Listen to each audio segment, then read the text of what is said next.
మీ మోకాల నొప్పులకు ఎటువంటి సర్జరీ లేకుండా ఎపియాన్ పెయిన్ క్లినిక్ అందిస్తున్న అత్యాధునిక చికిత్స. చైనాలో వ్యాపిస్తున్న హ్యూమన్ మెటాప్ న్యూమో వైరస్ హెచ్ఎంపీవీగా పిలుస్తున్నటువంటి వైరస్ ఎంత డేంజర్? గతంలో మనం చూసినటువంటి కోవిడ్ కంటే డేంజరా, లేకపోతే ఇంకా కొంచెం తక్కువ, లేకపోతే కోవిడ్ స్థాయిలోనే ఉంటుందా? అసలు ఎలాంటి జాగ్రత్తలు తీసుకోవాలి? ఆ దేశం నుంచి మిగతా దేశాలకు స్ప్రెడ్ అయ్యే అవకాశం ఉంటుందా? ముఖ్యంగా మన భారతదేశానికి వస్తే ఏంటి పరిస్థితి? అసలు దాని లక్షణాలు ఎలా ఉంటాయి? ఎలాంటి జాగ్రత్తలు తీసుకోవాలి? ఇవన్నీ మనకు వివరించేందుకు ప్రస్తుతం మనతో పాటు ఉన్నారు మనందరికీ తెలిసిన మల్లిక్ పరుచూరి గారు. గతంలో కోవిడ్ టైంలో కూడా ఆయన ఎంతోమంది ప్రజలకు, బాధితులకు సలహాలు ఇచ్చి వాటి ద్వారా వాళ్ళ ప్రాణాలు కాపాడగలిగారు. సో ఒక్కసారి ఆయనతో మాట్లాడదాం, మరిన్ని వివరాలు తెలుసుకుందాం. నమస్తే అండి మల్లిక్ గారు. నమస్తే మేడం. ఎలా ఉన్నారు? బాగున్నా మేడం. కోవిడ్ తర్వాత మల్లిక్ పరుచూరి అంటే తెలియని వాళ్ళు లేరు, అలా అయిపోయారు మీరు. అందుకే ఏదన్నా కొత్తది వైరస్ ఇండియాలోకి వస్తుందేమో, లేకపోతే ప్రపంచంలో ఎక్కడన్నా కనిపించిందేమో అనిపించగానే ముందు మీరే గుర్తొస్తున్నారు. ఇప్పుడు హెచ్ఎంపీవీ వైరస్ గురించి చెప్పండి. ఇది కూడా సేమ్ అలాగేనా, కోవిడ్ లాగేనా, లేకపోతే ఇంకా డేంజరా, లేకపోతే కొంచెం తక్కువ? ఎలాంటి జాగ్రత్తలు తీసుకోవాలి? దీనికి మెడిసిన్ ఉందా? ఏంటి పరిస్థితి చెప్పండి. మనకి ఈ హెచ్ఎంపీవీ వైరస్ ఇదివరకు సార్స్ లాగే రెస్పిరేటరీ ఇబ్బందులు వస్తున్నాయి అని చెప్పి మనకి చైనా నుంచి న్యూస్లు వస్తున్నాయి.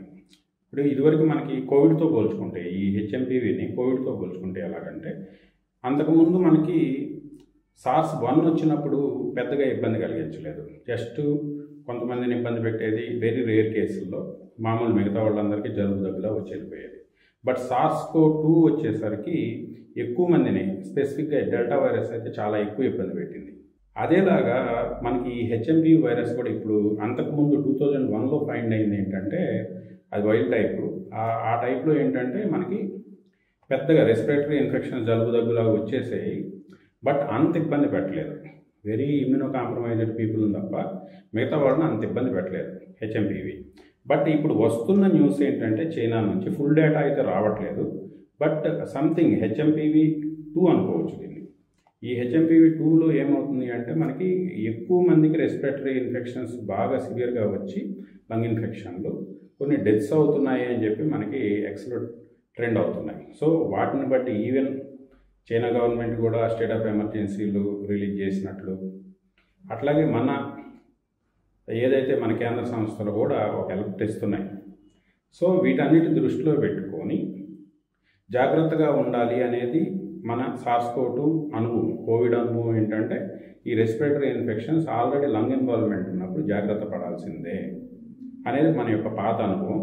కాకపోతే ఇప్పుడు మేడం అన్నట్టు ఇదివరకు ఇట్లాగా ఫ్లైట్లన్నీ ఆపేస్తారా అంటే, SARS-CoV-2 అనుభవం తర్వాత ఫస్ట్లో వెరీ స్ట్రిక్ట్ లాక్డౌన్స్ అమలు చేసినటువంటి చైనా, ఆ తర్వాత అక్కడొచ్చిన పీపుల్ నుంచి వచ్చిన ప్రెజర్కి లాక్డౌన్, ఈవెన్ చైనా కూడా జీరో కోవిడ్ స్ట్రాటజీతో ఉన్న చైనా కూడా లాక్డౌన్లు ఎత్తేసి సివియర్గా మొత్తం అంతా కూడా స్ప్రెడ్ అయిపోయి అందరు ఇన్ఫెక్ట్ అయ్యే పరిస్థితి. ఆల్మోస్ట్ ఒక 2 సంవత్సరాలు కాపాడుకుంటూ వచ్చి కూడా చివరి స్టేజ్లో పీపుల్ నుంచి వచ్చిన ప్రెజర్కి లాక్డౌన్స్ ఎత్తేసి జీరో కోవిడ్ పాలసీకి తిలోదకాలు ఇచ్చింది. ఇప్పుడు ఆ అనుభవంతో ఇప్పుడు హెచ్ఎంపీవీకి వాళ్ళు లాక్డౌన్ పెడతారా అంటే పెట్టకపోవచ్చు, అట్లాగే ఫ్లైట్లు ఆపుతారా అంటే ఆపరు, అట్లాగే పోనీ వాళ్ళు ఆపరు, మన కేంద్రం ఏమన్నా ఆపుతుందా అంటే అటువంటి పరిస్థితి అయితే లేదు. రెండోది, వీటిని అంతా ఎందుకంటే కోవిడ్ అనుభవం నుంచి హైప్ ఎక్కువ చేసి డెల్టాలో అయితే విపరీతంగా డెత్స్ జరిగాయి, ఈవెన్ ఆక్సిజన్ అందని పరిస్థితులు చూసాం, ఇవన్నీ చూసాం. బట్ తర్వాత ఒమిక్రాన్ ఇటువంటి వేరియంట్ల వల్ల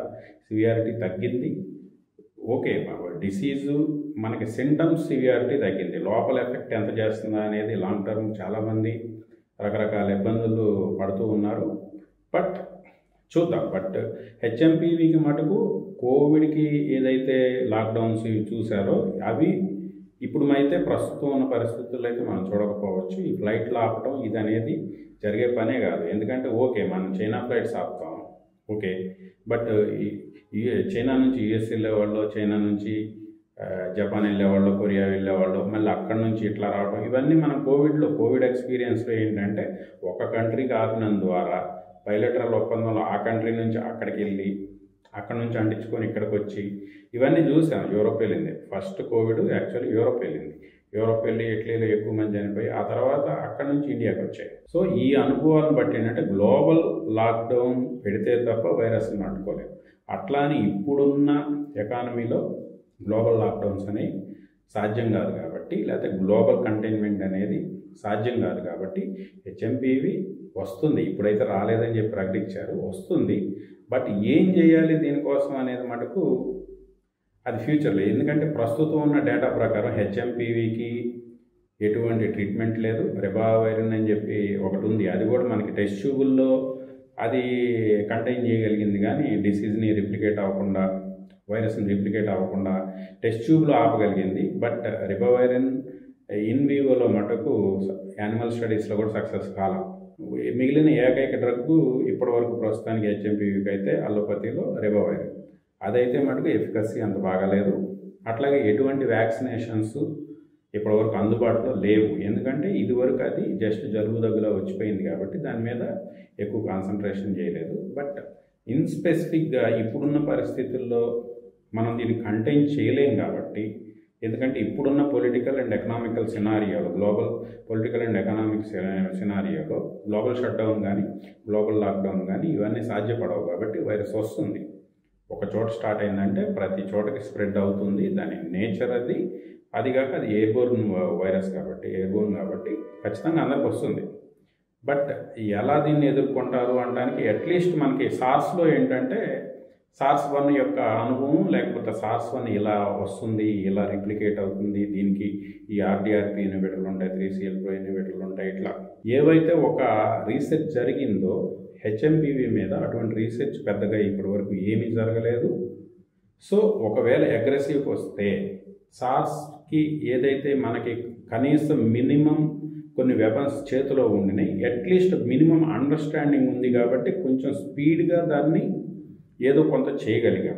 బట్ హెచ్ఎంపీవీ కానీ నిజంగా వైల్డ్ మ్యుటేషన్స్ తీసుకొని అగ్రెసివ్గా వస్తే మటుకు ప్రస్తుతం దాని మీద ఉన్న సైంటిస్టులకు ఉన్న అవగాహన చాలా తక్కువ. దాని మీద ఎటువంటి ట్రీట్మెంట్లు ఇంకా డెవలప్ కాలేదు, అట్లాగే ఎటువంటి వ్యాక్సిన్స్ ఇంకా రాలేదు. సో ఇవన్నీ డెవలప్ చేసుకోవడానికి టైం ఎక్కువ పడుతుంది. ఎందుకంటే ముందు అది అసలు వైరస్ ఎలా బిహేవ్ చేస్తుంది, లంగ్ మీద బ్రాంకో ఇష్యూస్ వస్తున్నాయి, ఇవన్నీ అయితే ఉన్నాయి. బట్ పూర్తి మెకానిజమ్స్ ఇంకా డిఫైన్ కాలేదు కాబట్టి, మెకానిజం డిఫైన్ అవ్వకుండా దాన్ని టార్గెట్ చేయడం ఇబ్బంది కాబట్టి దానికి సంబంధించిన ట్రీట్మెంట్లు డెవలప్ అవడానికి అయితే కొంత టైం అయితే తీసుకుంటుంది. ఆ టైంలో మటుకు కొంత లాస్ అయితే ఉండొచ్చు. బట్ అలోపతి కాకుండా అదర్ దాన్ మనకి కొన్ని ఆల్రెడీ ఈ న్యాచురల్ సప్లిమెంట్స్లోకి వచ్చేసరికి గింగోలిక్ యాసిడ్ అని, లేకపోతే మనకి రెగ్యులర్గా ఇదివరకు కోవిడ్లో కూడా వాడాం క్వర్సటైన్ కానీ, ఇవన్నీ కూడా ఇన్విట్రో స్టడీస్లో కానీ లేకపోతే మైస్ మీద చేసిన స్టడీస్లో కానీ ఈవెన్ క్వర్సటైన్, రెజరటాల్ ఈ కాంబినేషన్లో కూడా రిప్లికేషన్స్లో చేయగలిగాయి. సో ఇటువంటి వాటి మీద పూర్తి అవగాహన కల్పించుకోవడానికి, పూర్తి ట్రీట్మెంట్లు చేయడానికి కొంత టైం అయితే పడుతుంది. బట్ క్వర్సటైన్ పైటోజోమ్స్ అబ్జార్ప్షన్ పెంచుకొని యూజ్ చేయడం వల్ల, లేకపోతే గింగో బిలోబా ఎక్స్ట్రాక్ట్స్ అంటాం, దాంట్లో గింగోలిక్ యాసిడ్ అని ఉంటుంది. ఈ గింగోలిక్ యాసిడ్ లాంటివి కూడా దాని యొక్క కల్చర్లో రిప్లికేషన్ ఆపగలిగాయి. బట్ ఇవన్నీ కూడా మోస్ట్లీ ఇన్విట్రో స్టడీస్. చాలా హ్యూమన్ ట్రయల్స్ అయితే ఇంతవరకు హెచ్ఎంపీవీ వైరస్ మీద యాక్ట్ చేసే ఎటువంటి డ్రగ్గు ఇంతవరకు అయితే అవైలబుల్ లేదు. సో ఇవన్నీ దృష్టిలో పెట్టుకొని ఏంటంటే ఎస్పెషల్లీ HMPV-1 అనుకోవచ్చు. 1 యొక్క అనుభవాలు ఏంటి అంటే బేసిక్గా immuno compromised old age people, immunity తక్కువ ఉన్న ఓల్డ్ ఏజ్ పీపుల్, చిల్డ్రన్లో కూడా కొంచెం అగ్రెసివ్గా చూపిస్తుంది. సో వీటన్నిటిని దృష్టిలో పెట్టుకొని ఇటువంటి సెక్టార్ పీపుల్ మొత్తాన్ని కొంచెం జాగ్రత్తలు ఎక్కువ పెంచుకోవడం ద్వారా కొంతవరకు రక్షణ పొందవచ్చు. బట్ స్కూల్ గోయింగ్ చిల్డ్రన్స్ని మనం ఎంతవరకు కంట్రోల్ చేస్తాం అనేది SARS-CoV-2 అనుభవాల్లో చూసాము. Maybe impossible, but regular watch అనేది చాలా ఇంపార్టెంట్. ఇవన్నీ చూసుకొని నెక్స్ట్ స్టెప్స్ తీసుకోవాలని చెప్పి గవర్నమెంట్ సైడ్ నుంచి కూడా డేటా కోసం ఇతర కేంద్ర సంస్థలు లేకపోతే అదర్ రీసెర్చ్ ఇన్స్టిట్యూట్ నుంచి డేటా కోసం వెయిట్ చేస్తున్నాం. మాలాంటి ఫ్రీలాన్సర్ రీసెర్చర్స్ డేటా ప్రొవైడ్ చేస్తే మేము కూడా చాలా స్పీడ్గా దీని మీద ఎక్కువ అనాలిసిస్లు, ఇంటర్ప్రిటేషన్లు చేసుకొని ఒక పీపుల్కి ఒక మంచి అవగాహన కల్పించడానికి అవకాశాలు ఎక్కువగా ఉంటాయి. చూద్దాం ఎంతవరకు వెళ్తుంది అనేది చూద్దాం. Thank you so much. Suman టీవీలో మీ పర్సనల్ అండ్ బిజినెస్ ప్రమోషన్స్ కోసం కింది నెంబర్కి కాంటాక్ట్ చేయండి.